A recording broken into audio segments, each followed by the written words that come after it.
It's Saturday, we're going to the park. It's a sunny day, it's hot and it's calm. Our hope and dreams, they are a fact, but I never thought the time would pass.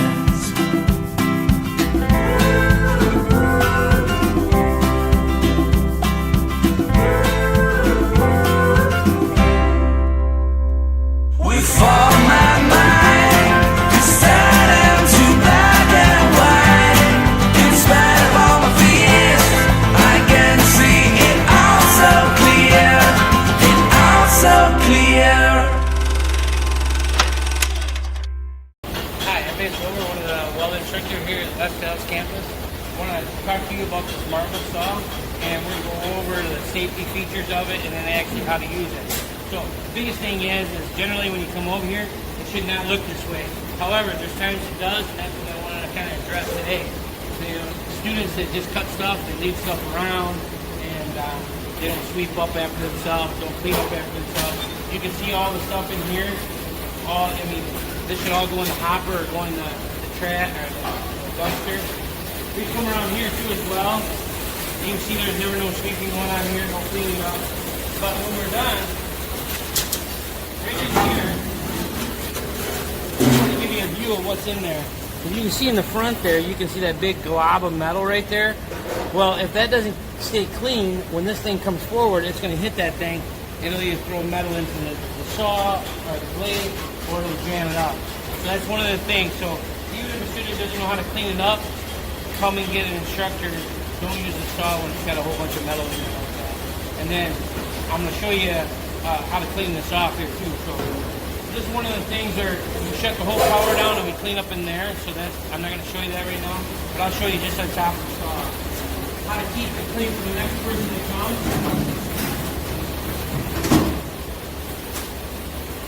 Because if everybody does their job, then it won't get all piled up. So like all this stuff that sticks on here, I'm just going to sit over here for now. I'll take care of that later. All this extra stuff, we'll take care of that later as well. I'll come over and pick up all that. Some of the things I want to talk about on here is, when you're looking at these vices right here, this vice, I can actually tighten this vice down right here. And however, it's not even clear where the metal is. So if I put a piece of metal in here,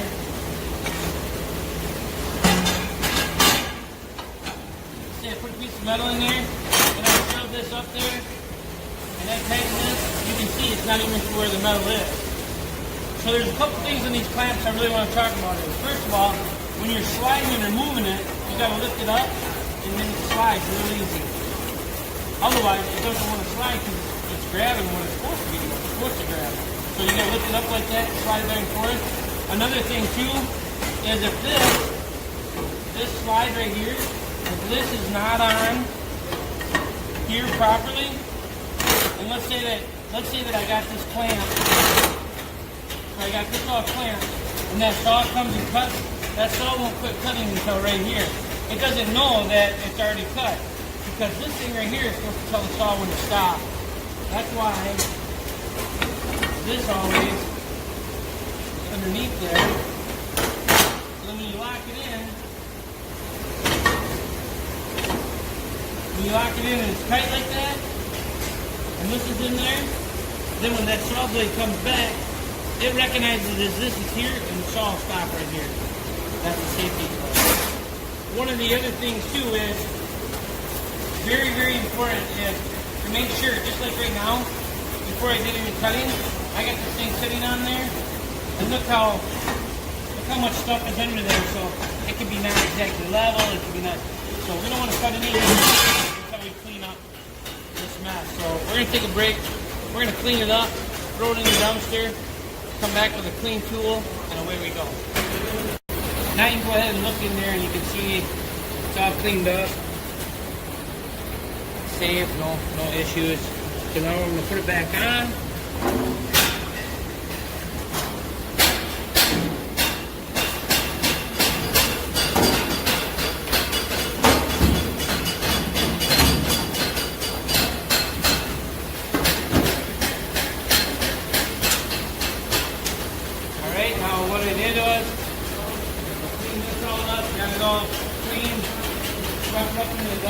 pan, which is actually a metal base plate, metal pan. And I'm going to show you. Come on, follow me.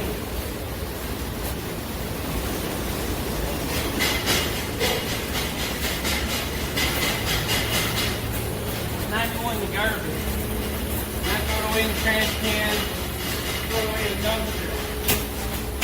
And it's in there with the rest of the metal, so that's where it goes. Alright? Well, we're ready to make some cuts now. So, some of the things that you have to learn in all these products are, this right here is off. That's powered on. This will actually start the blade. That sets the blade off. That's a kill switch. This is it returns. So this one's forward. If you want to push it, forward, you see the coming forward. This goes back. This one's forward. This one's back. Now you got to make sure you don't want to jam that up in there. So you want to just realize, like, if it's way away, you can bring it forward, but you want to stop still shy of it. Give yourself some clearance. Now, however, if I was going to cut an angle, I have to have this all the way back. So if that's all the way back, then it will tilt. And then I can cut an angle, and you can see, like, if I'm going to cut a 22 and a half,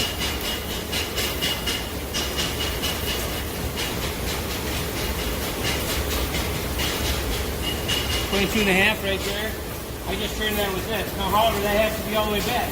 Because if it's not all the way back, it's go back to 0.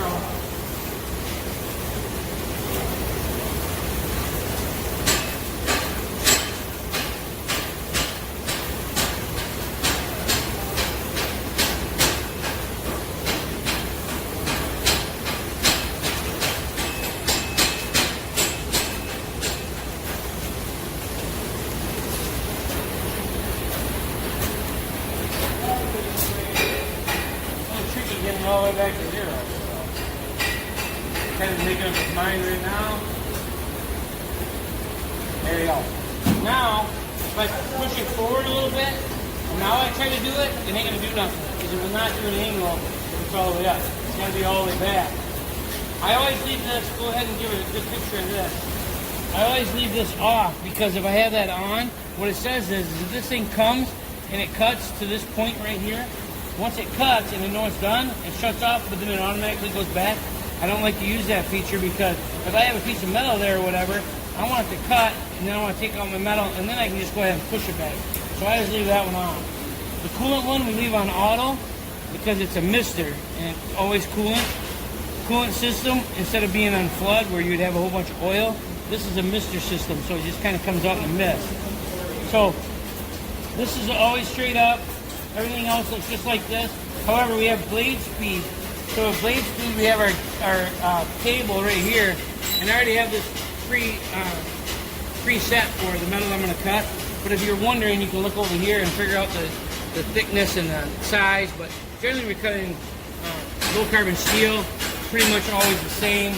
But you can look at it there and tell. And now when I kick this on, this force feed's going to come up now, and obviously I already got that preset too. But if you wanna, I just go get an instructor if you're gonna set it. But the way to set it is pull it off. You can turn it and set the speed. But just go ahead and leave that for an instructor to help you figure that out. So now we're gonna tighten this piece down. We're gonna cut off. This is actually what we do a lot of is we cut these weld coupons off. So I'm gonna bring my blade up. I got my 3/8 that I want. Bring it a little closer. Go ahead and start it up. Just let it cut. So now if there's an issue or whatever, I can hit the stop button right away. It's cutting real nice and smooth. Everything's working good. However, I just want to show you something. So let's say I just said I didn't like it like that. I can shut it off. And then I can hit my return. And return back. And then I can fix it. And I always want to make sure that this is nice and tight, which it is nice and tight. I'm going to bring it back. I'm going to go ahead and let it go. This thing will come right up and go ahead and cut. When it's done cutting, we'll show you there again. So just like before, just showing you the aftermath here. So I finished cutting. You can look at where the piece of metal is. Now, because it didn't just go back, now I can just knock that down. I can make sure nothing in the way. Send that saw back. I know there's no issues. Loosen this up. Remember, to loosen this, you gotta lift up and then slide back. Now I can just grab my pieces out, clean up the saw, leave it for the next person. However, one of the things I want to talk about is with this saw, when you're cutting it, is to make sure that this stand here is hooked here, because if it's not, and that saw keeps coming, it can cut the handles off, it can cut whatever. So you want to make sure that this is, you want to make sure to get that again. Make sure that that's locked in there, because like I said, if it's not, if it's short, it'll only cut that far. If it's farther, it'll cut past it. But if you have these handles or whatever sticking out, it could cut it if for some reason that was bad like that. Now it's just time to make sure we go ahead and clean up. One other thing I want to talk about though is you always got to make sure that this right here has clearance so it doesn't hit here. So if you put it on an angle one way or the other, it has clearance. So let me go around the saw.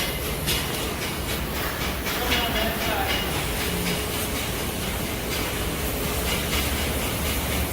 So right here, if I'm going to go up or down with this, I loosen this, but I got to hold on to this because if I don't, bang, it'll just drop right on down. So I bring this up, bring this down accordingly, and then just snug this up. And it works perfect like that. And then that way, otherwise, like I said, if I don't hold this, and I just loosen this, that thing will fall down. You don't want that to happen. But you got to make sure that this is always above wherever you're cutting. And then, like I said, the instructors will change the blade, so you don't have to worry about changing the saw blade. But if there's any issue, you see any kind of real weird wear, it's not working quite right, or it's running off a little bit, come see an instructor because then we can get the thing fixed so nobody gets hurt and make sure we got the right stuff on it.